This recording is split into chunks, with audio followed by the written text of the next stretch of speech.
နောက်တစ်ခါဆိုရင်တော့မလာဘူးဘယ်တော့မှမလာဘူးခရစီနဲ့အောက်ပြေပါဘူးညာတော့ကျွန်တော်နောက်တစ်ခါမလာဘူး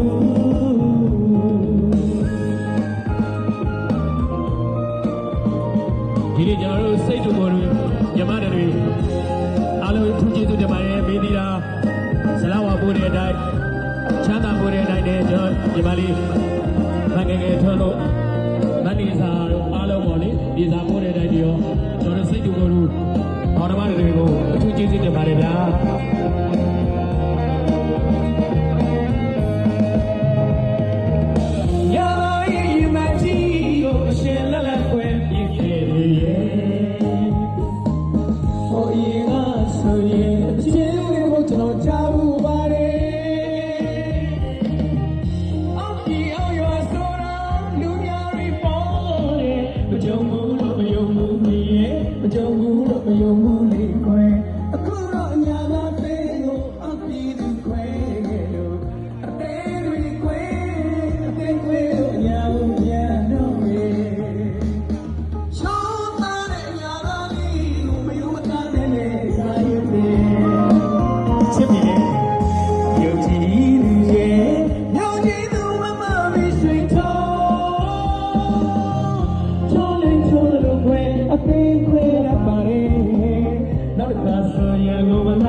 ကျေးဇူးတင်ပါတယ်ခင်ဗျာဒီနေ့